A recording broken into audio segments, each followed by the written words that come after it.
好多香港朋友同我講過一句話，淨係一張回鄉證落大陸，到時睇病都冇人理啊！我聽得太多啦。其實好多香港朋友、澳門朋友想落珠海、中山退休定居，最大嘅顧慮從來都唔係樓價，唔係環境，而係醫療保障。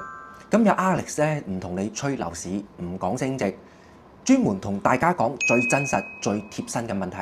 港澳人攞回鄉證喺內地究竟睇唔睇到醫生？可唔可以報銷？日常起居到底方唔方便？今日一次性講透，全部都係真實落地、日日用到嘅乾貨啊！首先回答大家最核心嘅疑問：攞回鄉證絕對係睇到醫生嘅，完全冇歧視、冇限制。無論你喺邊度，只要你有港澳回鄉證，內地任何一間公立醫院都可以正常掛號、問診、檢查、開藥，流程超級簡單。去到醫院掛號處出示你嘅回鄉證，開一張臨時嘅診療卡，以後覆診、睇專科、做檢查，直接碌卡用，完全同內地嘅居民一樣嘅流程啊！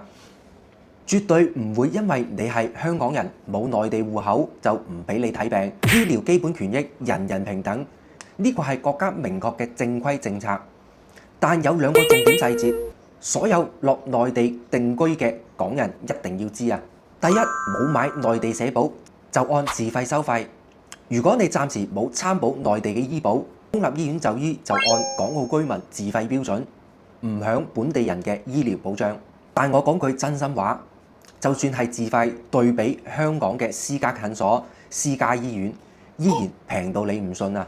普通門診幾十蚊人仔就搞掂啦，專科問診都係100-200蚊嘅事。慳時平價，唔使排隊排到天荒地老啊！第二，教你最抵慳錢方法，退休長者一定要睇啦。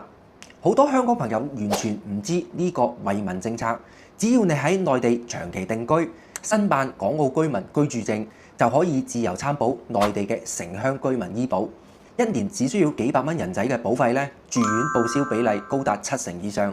對於退休唔返工、長期養老嘅港人嚟講咧，呢個係最平、最穩、最抵嘅醫療兜底保障。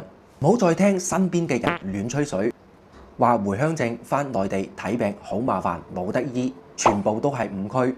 正規就醫、正規參保、正規報銷，全部都得啊！其實咧，仲有一個超冷門嘅隱藏福利，90%嘅香港朋友咧都唔知道㗎。而家好多香港朋友自己買嘅自願醫保、住院保險 plan 完全可以直接報內地3甲醫院住院費用，單珠海、中山就有10幾20間頂級嘅3甲醫院，珠海中大5院啦、珠海市人民醫院啦、中山市人民醫院啦、中山市中醫院等等，設備新、環境靚、病房舒服，仲有 VIP 病房，就醫體驗私密性絕對唔輸蝕過香港嘅私家醫院啊！如果係澳門朋友就更加方便啦，住珠海坦洲10幾分鐘直達澳門嘅鏡湖醫院、山頂醫院。好多澳門嘅長者而家都係內地居住，澳門覆診，朝頭早過關飲茶睇醫生，傍晚返屋企休息，生活超級舒服自在啊！講完大家最擔心嘅醫療，再同大家拆解日常真實嘅生活。好多人都驚我淨係得回鄉證，喺內地會唔會咩都搞唔掂，生活好麻煩？我直接講最真實嘅現況。而家內地生活一部手機搞掂99%嘅嘢啊！港澳居民憑回鄉證、居住證可以直接開通微信支付、支付寶，綁定香港嘅信用卡或者入人民幣餘額。日常嘅搭車、食飯、買餸、超市購物、外賣打車，同內地人係零區別嘅，完全互通。我分享一個我真實嘅香港客戶嘅故事，超級真實。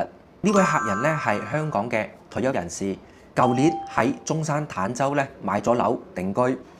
初時咧佢超級焦慮，唔識講普通話，冇內地朋友，驚生活唔習慣，驚睇病麻煩。結果住咗3個月，佢同我講：Alex 啊，我依家真係唔想返香港住啊！落樓幾分鐘就有街市，蔬菜生果新鮮。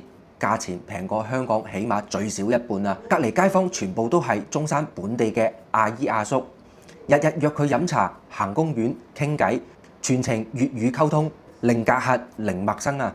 最令佢感觸最深嘅就係就醫體驗。香港公立嘅專科隨時排隊排幾個月、大半年，喺中山自費睇專科幾百蚊就搞掂啦。今日預約，今日即刻有得睇啊！呢啲先係真正嘅退休生活，舒服自在，有煙火氣，壓力極低。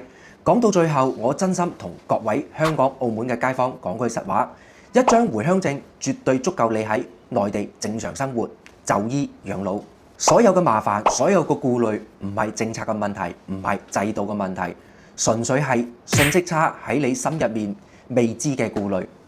而家大灣區對港澳居民嘅福利配套保障已經完善到你想像唔到啊！如果你都計劃過嚟珠海、中山退休定居、置業養老，對醫保、就醫、日常生活、片區揀盤有任何嘅疑問，唔好自己網上亂睇資訊，睇到一頭霧水，直接後台私信我 Alex， 我將當年港澳客戶真實定居嘅經驗、最新完整嘅政策毫無保留咁樣話俾你聽。買樓之前先搞清楚生活適唔適合自己，呢個先係最穩陣、最聰明嘅做法。